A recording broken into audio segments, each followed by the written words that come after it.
ఓం శ్రీ గణేశాయ నమః. శ్రీమాత్రే నమః. శివాయ గురవే నమః. శ్రీకృష్ణ పరబ్రహ్మణే నమః. శ్రీరామాయ నమః. శ్రీ గురుభ్యో నమః. సచ్చిదానందరూపాయ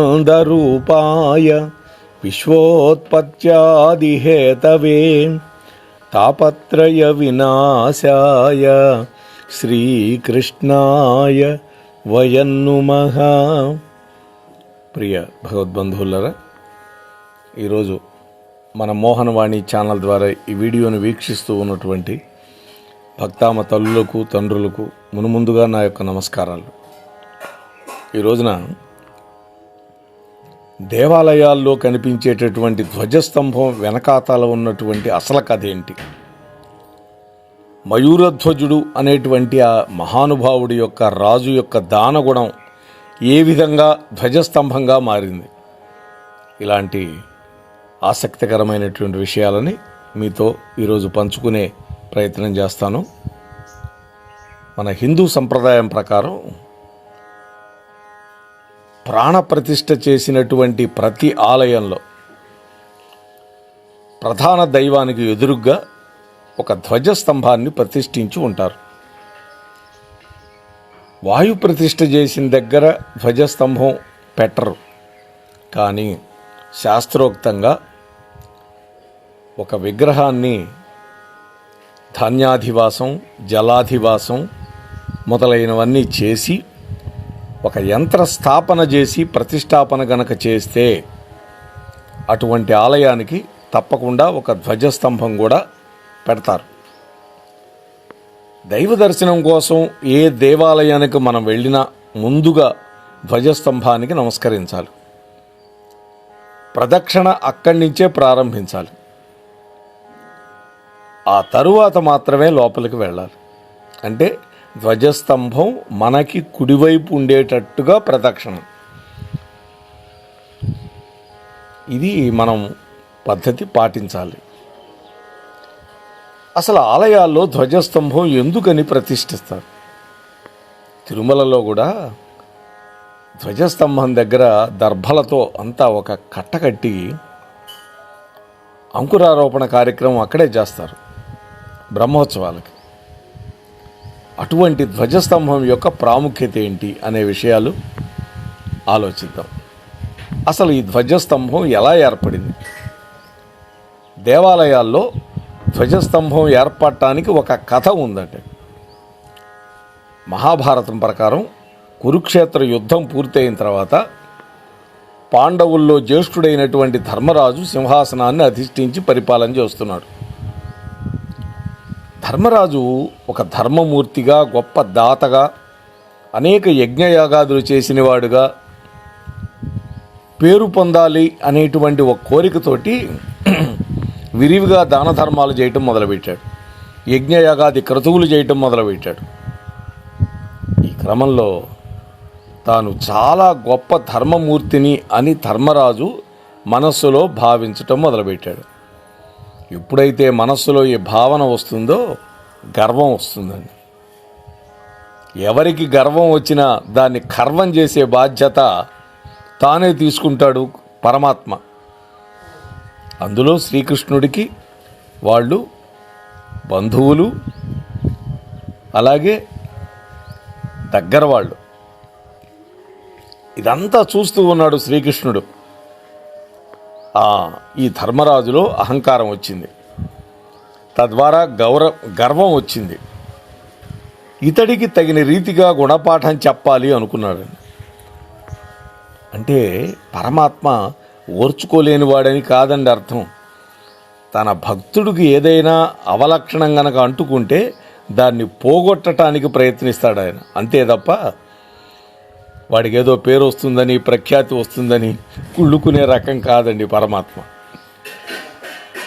వెంటనే ధర్మరాజుతో అన్నాడు, ధర్మనందన, ఒక అశ్వమేధ యాగం చేసి శత్రువులందరినీ జయించి దేవతలని బ్రాహ్మణులని సంతృష్టిపరిచి రాజ్యాన్ని సుస్థిరం సుభిక్షం చెయ్యి అన్నాడు. ఒక బీజం నాటాడు. అశ్వమేధం చేయాలి అంటే యాగాశ్వాన్ని సంవత్సరం పాటు లోకంలో తిప్పాలి, భూమండలం మీద. దానిని ఎవరు పట్టుకున్నా వాళ్ళని ఎదిరించి యుద్ధం చేయాలి, విడిపించాలి.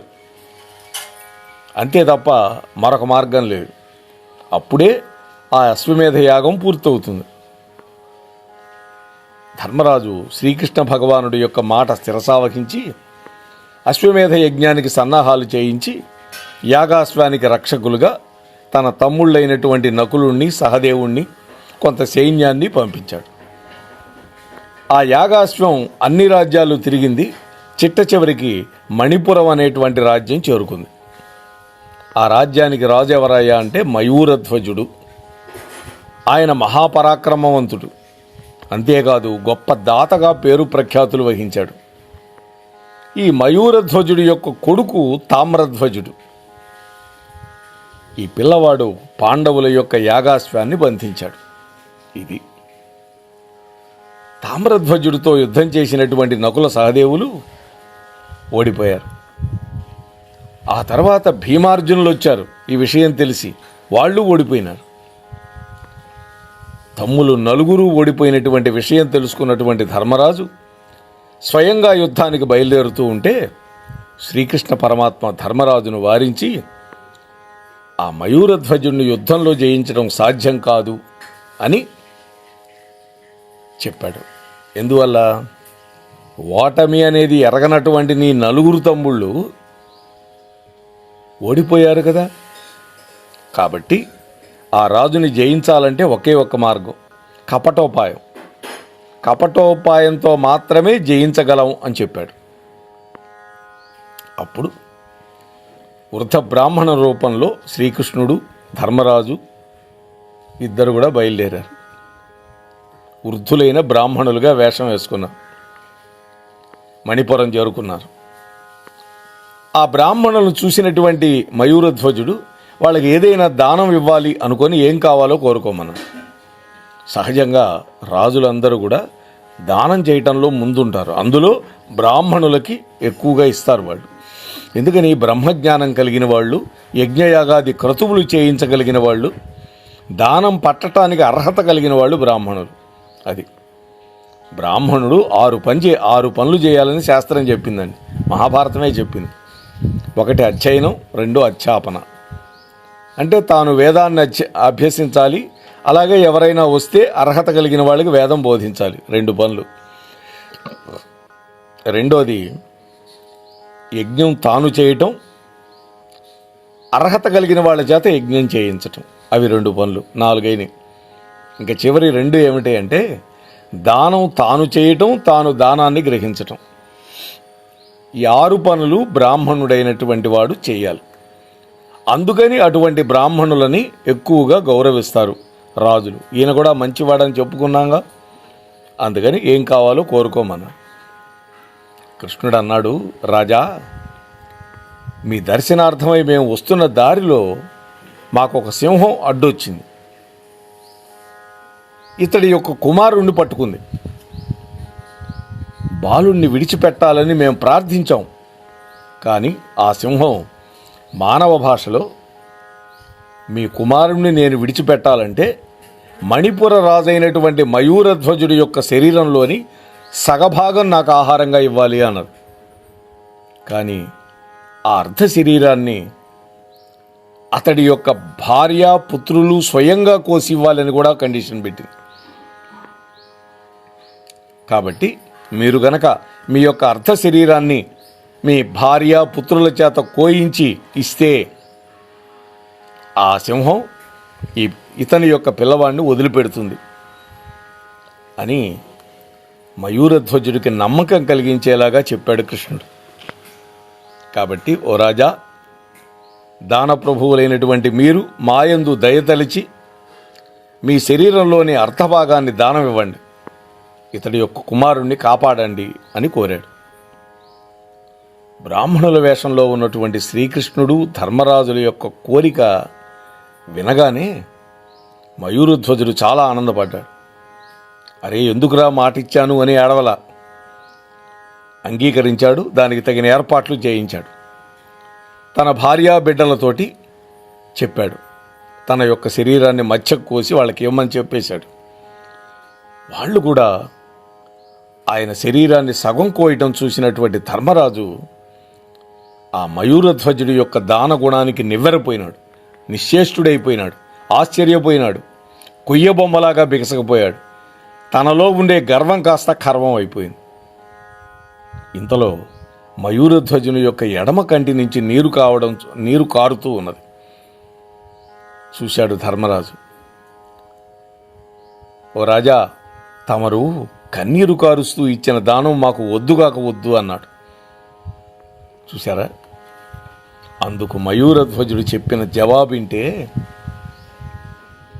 పరోపకారార్థం ఇదం శరీరం అని కదా మన శాస్త్రం చెప్పింది. మహాత్మా, తమరు పొరపాటుగా అర్థం చేసుకున్నారు. నేను బాధతో నా శరీరాన్ని మీకు ఇవ్వడం లేదు. నా శరీరంలో ఉండేటటువంటి కుడి భాగం పరోపకారానికి ఉపయోగపడింది, ఒక బ్రాహ్మణ బాలుని రక్షించడానికి ఉపయోగపడింది. కానీ ఆ భాగ్యం తనకు కలగటం లేదు కదా అని నా ఎడమ వైపు ఉండే భాగంలో ఉండే కన్ను చాలా బాధపడుతూ కన్నీరు కారుస్తోంది అని చెప్పాడండి. ఎవరైనా ఇలా చెప్పగలరా అండి?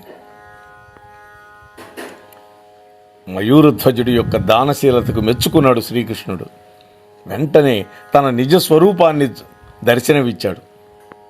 ఓ మయూరధ్వజ, నీ దానగుణం ఉందే, అది అమోఘం. అందువల్ల ఏదైనా వరం కోరుకో, నీకు అనుగ్రహిస్తాను అన్నాడు. అప్పుడు మయూరధ్వజుడు అన్నాడు, పరమాత్మ, నా శరీరం నశించిపోయినా కూడా నా ఆత్మ పరోపకారం కోసం ఉపయోగపడేలా నిత్యము మీ ముందు ఉండేలాగా నాకు అనుగ్రహించండి అన్నాడు. మయూరధ్వజుడి యొక్క కోరిక విన్నటువంటి శ్రీకృష్ణుడు తథాస్తు అన్నాడు. ఓ మయూరధ్వజ మహారాజా, నేటి నుంచి ప్రతి దేవాలయం ముందు నీ గుర్తుగా నీ పేరుతోటి ధ్వజస్తంభాలు వెలుస్తాయి. వాటిని ఆశ్రయించినటువంటి నీ ఆత్మ నిత్యము దైవ సాన్నిధ్యంలో ఉంటుంది, దైవాన్ని దర్శించుకుంటూ ఉంటుంది. అంతేకాదు, దైవ దర్శనం కోసం ఆలయానికి వచ్చిన భక్తులందరూ ముందు నిన్నే దర్శించి నీకు ప్రదక్షిణ నమస్కారాలు చేసిన తర్వాతనే మూల విరాట్టు యొక్క దర్శనం చేసుకుంటారు. ప్రతినిత్యం నీ ఆత్మ ఆశ్రయించి ఉన్న ధ్వజస్తంభం ముందు ఎవడైతే దీపం వెలిగిస్తాడో వాడి యొక్క జన్మ సఫలం అవుతుంది. ధ్వజస్తంభం దగ్గర దీపం పెట్టమన్నాం కదా అని దానికి ఆనించి పెట్టకండి, కొంచెం ఎడంగా పెట్టండి. ఎందుకంటే దానివల్ల పొగజూరిపోవచ్చు, అది పాడైపోవచ్చు. అందువల్ల దూరంగా పెట్టండి. నీ శిరస్సును ఉంచినటువంటి ఒక దీపం రాత్రులలో బాటసారులకు దారి చూపించే దీపం అవుతుంది అన్న. అప్పటి నుంచే కార్తీక మాసంలో మనం ఆకాశ దీపం అని ధ్వజస్తంభానికి వేలాడగడుతూ ఉంటాం. ఆనాటి నుంచి దేవాలయాల ముందు ధ్వజస్తంభాలు తప్పనిసరిగా ప్రతిష్ఠించడం అనేది ఒక ఆచారంగా మారిపోయింది. భక్తులందరూ ముందుగా ధ్వజస్తంభానికి నమస్కరించుకొని ప్రదక్షిణ చేసి ఆ తర్వాతే దేవాలయంలో ఉండేటటువంటి మూల విరాట్ యొక్క దర్శనం చేసుకోవటం ఒక సంప్రదాయంగా మారిపోయింది. ఇది దేవాలయాల ముందర ధ్వజస్తంభం ఉండడం వెనక ఉన్నటువంటి ఒక కథ అండి. కాబట్టి భక్తులారా, ఇక నుంచి ఆలయానికి వెళ్ళినప్పుడు ధ్వజస్తంభానికి నమస్కరించటం మర్చిపోవకండి అని మీతో వినమ్రపూర్వకంగా మనవి చేసుకుంటూ, స్వస్తి సర్వేషాం.